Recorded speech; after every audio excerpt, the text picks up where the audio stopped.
आज हम बीए पाठ प्रथम वर्ष के भारत के भूगोल द्वितीय प्रश्न पत्र भारत के भूगोल के बारे में अध्ययन करेंगे। आज हमारा ये वीडियो प्रायद्वीपीय पठार के बारे में। आपको पता है प्रायद्वीप किसे कहते हैं? वो भूभाग जो तीन ओर से पानी से घिरा हुआ। प्रायद्वीपीय भारत जो है वो कहाँ से है? आपका ये राजस्थान का दक्षिण पूर्वी भाग, मध्य प्रदेश, पश्चिम पूरा आंध्र प्रदेश, उड़ीसा, झारखंड, महाराष्ट्र, कर्नाटक, केरल, छत्तीसगढ़, तमिलनाडु राज्यों में फैला हुआ है। ठीक है। प्रायद्वीपीय भारत के पूर्व में बंगाल की खाड़ी, दक्षिण में हिंद महासागर और पश्चिम में अरब सागर से घिरा हुआ है। ये प्रायद्वीपीय भारत को हम पठारों का पठार भी कह सकते हैं, क्योंकि यहाँ पर कई तरह के कई पठार हैं। ये पठारों के एक समूह है। प्रायद्वीपीय जो भारत का पठार है वो गोंडवाना लैंड का एक भाग है। ठीक है। प्रायद्वीपीय भारत का पठार जो पहले था गोंडवाना लैंड का, जो अफ्रीका से टूटकर पूरब की ओर प्रवाहित हुआ, उत्तर पूर्व में प्रवाहित होने के कारण टेथिस सागर में जमे मलबों पर दबाव पड़ने के कारण हिमालय पर मोड़दार पर्वतों का निर्माण हुआ। ठीक है। प्रायद्वीपीय पठार को बोलते हैं ये जो अंदर से होने वाली हलचल, इसको विवर्तनिकी कहते हैं। ये लगभग स्थिर माना जाता है। हालांकि एक भूकंप आया, एक या दो भूकंप आया था, कोयना में आया था, फिर लातूर उस्मानाबाद में आया था, तो उसके बाद से ये थोड़ा धारणा बदली, लेकिन ये पृथ्वी में अंदर होने वाली हलचल लगभग न के बराबर है।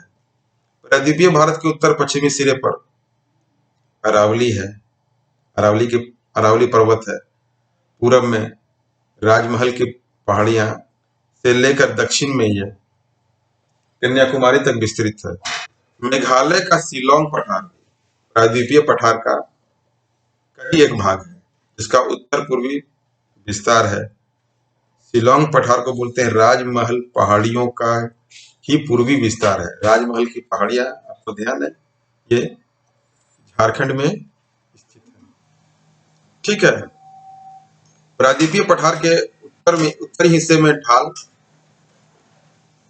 उत्तर की तरफ है, अर्थात गंगा घाटी की तरफ है। यही कारण है कि यहाँ पर चंबल, बेतवा और सोन नदियां उत्तर पूर्व में प्रवाहित होकर गंगा और यमुना नदी में मिल जाती है। चंबल नदी, जैसा कि आपको पता है, एक खास तरह की आकृति बनाती है जो अपने बीहड़ों के लिए प्रसिद्ध है। चंबल के बीहड़ मतलब उबड़ खाबड़ भूमि, जिसमें ये अर्ध शुष्क क्षेत्रों में पाया जाता है, और ये अक्सर अवनालिकाओं का निर्माण होता है। इन अवनालिकाओं के कारण यहाँ पर उबड़ खाबड़ भूमि पाई जाती है। ये बिल्कुल विशेष तरह की आकृति है, जो मेरे ख्याल में पूरे विश्व में बहुत कम जगह पाई जाती होगी, जिसमें ये आपका चंबल है। चंबल जो ये बीहड़ है, जिसमें आपके डाकुओं का निवास रहा, दस्युओं, ये सब डाकुओं का आश्रय स्थल है। इसके कई कारण है। एक तो वहाँ का भौगोलिक आकृति है, और दूसरा यहाँ पर राजनीतिक स्थिति। ये आपका ये राजस्थान, मध्य प्रदेश और राजस्थान, ये राजस्थान, मध्य प्रदेश और उत्तर प्रदेश की सीमाएं बनाती है। तो ये एक अलग तरह का ही क्षेत्र है जो बीहड़ बनाती है। वो चंबल नदी इटावा के पास यमुना मिल जाती है। यमुना के पास ही इटावा के आसपास का जो एरिया है आपका धौलपुर, आपका मुरैना, भिंड, ग्वालियर, ये एरिया लगभग बीहड़ का एरिया कहलाता है। और यहीं पर ये चंबल नदी जो है यमुना में मिल जाती है। ठीक है। यस। और सतपुड़ा पहाड़ी के दक्षिण में प्रायद्वीपीय भारत के पठार का ढाल पूरब के तरफ है। यही कारण है कि जो भी प्रायद्वीपीय भारत की प्रमुख नदियां, महानदी, गोदावरी, कृष्णा और कावेरी नदियां पूरब की तरफ प्रवाहित होती हुए बंगाल की खाड़ी में अपना जल गिराती है। सतपुड़ा के पहाड़ी के उत्तर में नर्मदा नदी की भ्रंश घाटी है, और दक्षिण में ताप्ती नदी की भ्रंश घाटी है। भ्रंश भ्रंश उसको बोलते हैं, दरार को बोलते हैं, लंबी पतली संकरित दरार। जो आपको पता है, नर्मदा जो है अमरकंटक की पहाड़ियों से निकलती है और ये भ्रंश घाटी में प्रवाहित होकर ये खंभात की खाड़ी में गिर जाती है। गल्फ ऑफ कैम्बे, ये जो गुजरात के पास है, ये नर्मदा नदी आपके भरूच के पास गिरती है और ये आपकी ताप्ती नदी जो है सूरत के पास, ये खंभात की खाड़ी में गिर जाती है। तो ये अक्सर इनके बारे में कहा था कि ये नदियां डेल्टा नहीं बनाती बल्कि क्या बनाती हैं, एस्चुरी बनाती हैं। ठीक है, इनके मुहाने पे डेल्टा नहीं होता। ये सबसे प्रमुख था, ये जो सबसे महत्वपूर्ण, अक्सर परीक्षाओं में भी प्रश्न आता है। ये जो दो नदियां हैं भारत की जो भ्रंश घाटी में बहती हैं, नाम बताइए तो आप बताइएगा, नर्मदा और ताप्ती। प्रायद्वीपीय पठार के पश्चिमी सिरे में दो भ्रंश स्थित है, जिसके एक भ्रंश सतपुड़ा के उत्तर में है और दूसरा भ्रंश जो है सतपुड़ा के दक्षिण में, जिसमें ये सतपुड़ा के उत्तरी भ्रंश में नर्मदा नदी प्रवाहित होती है, इसलिए नर्मदा भ्रंश घाटी कहते हैं। सतपुड़ा के दक्षिण में ताप्ती या ताप्ती नदी प्रवाहित होती है, इसे ताप्ती भ्रंश घाटी कहते हैं। नर्मदा और ताप्ती घाटियों का ढाल पश्चिम की तरफ है, यही कारण है कि ये नदियां भारत के सामान्य ढाल के विपरीत पश्चिम दिशा में प्रवाहित होती है।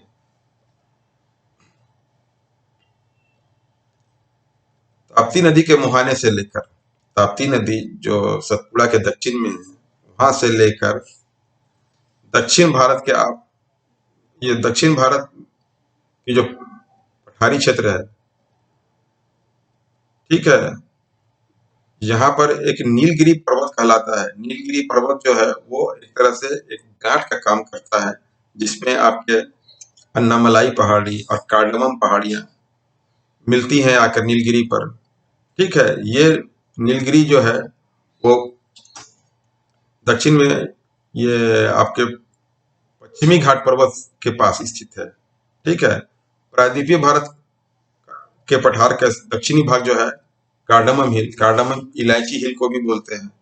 नीलगिरी पर्वत जो है ये लगभग एक गांठ का निर्माण करता है। ये इसमें तमिलनाडु, केरल और कर्नाटक स्थित है। यहाँ पर प्रसिद्ध जो आपका पर्यटन स्थल है वो ऊटी है।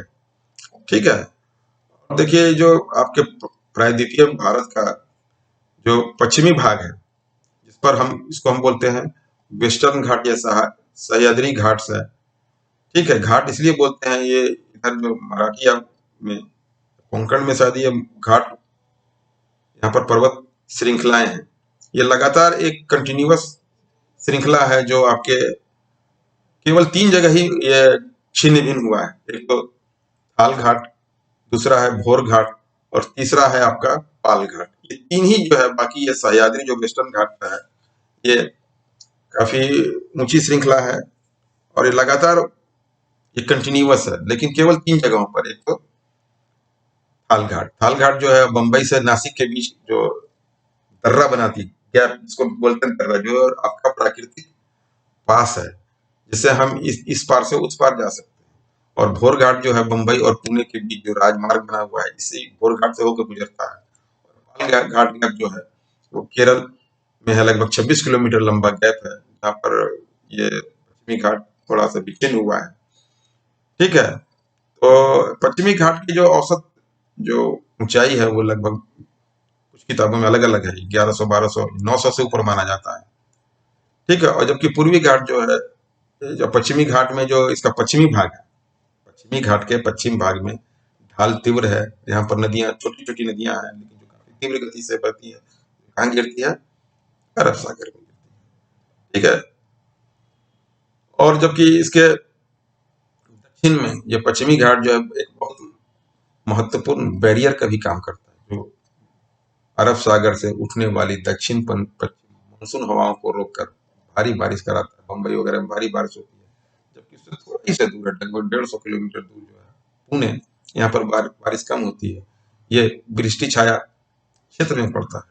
ठीक है, तो आपके दक्षिण प्रायद्वीपीय भाग के जो भारत है उसमें इसके पश्चिम में आपका वेस्टर्न घाट है और पूरब में जो है वो इसको हम बोलते हैं ईस्टर्न घाट।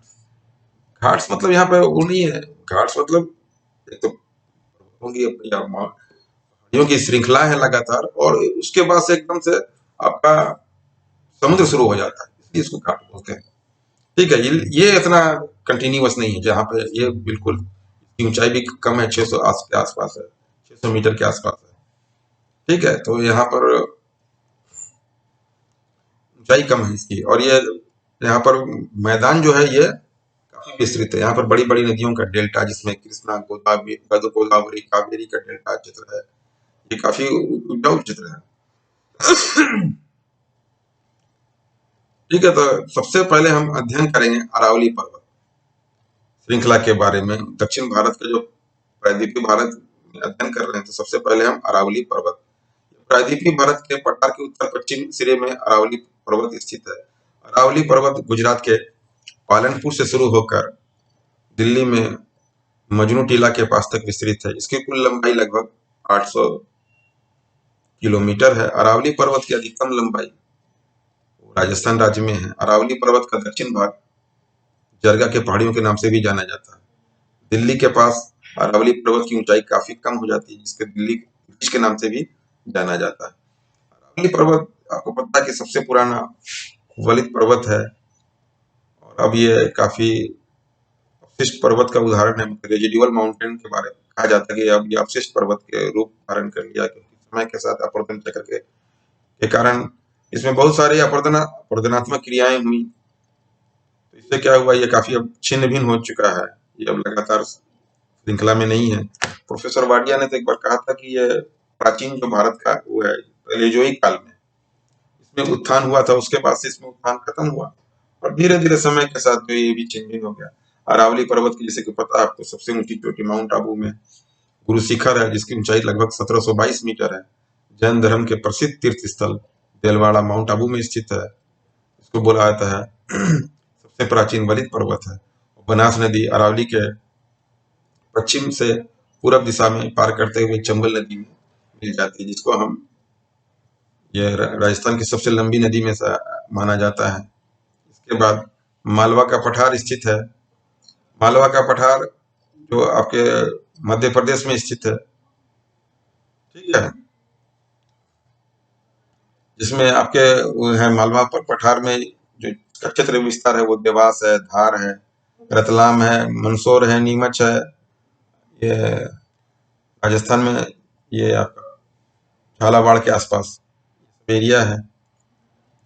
मालवा का पठार अरावली पर्वत के दक्षिण में तथा विंध्याचल पर्वत के उत्तर में स्थित है।